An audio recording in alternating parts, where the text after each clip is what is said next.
Good day, Miss Moira Abismo. I am Rick Genti Fortuna, and this is my video speech, Chapter 2, about carbohydrates and proteins. Carbohydrates and proteins are both important in agriculture because of their essential key roles in plant growth, animal nutrition as energy source, and for all overall food production.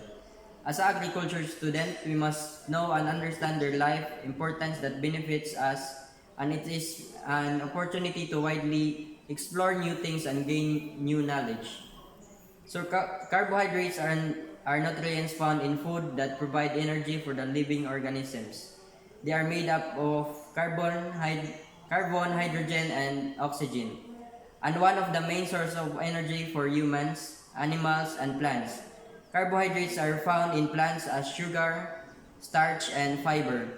They are all made up through photosynthesis, a process where plants use sunlight, water, and carbon dioxide to produce food that we consume every day, and it gives the plant to grow healthy, and also they make the plant strong, that helps the plant's crops to produce more.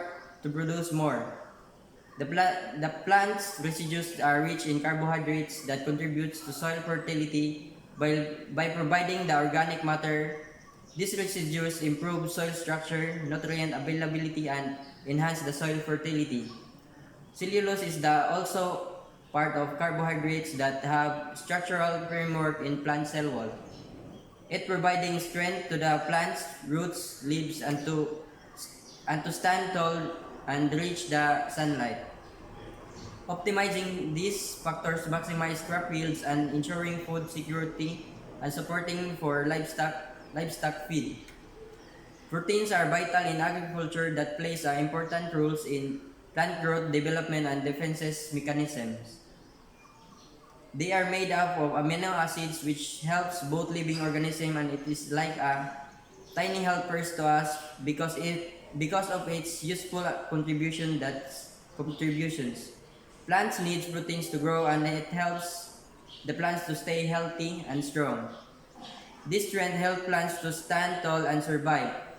But the bad weather or strong winds, proteins act as the plant defense system because they help the plants fight and harmful insects, disease, and other threats that may damage the plants. It is also help plants more nutrient from the soil to where they need to go. Many of the food we eat and like beans and grains and rich in protein.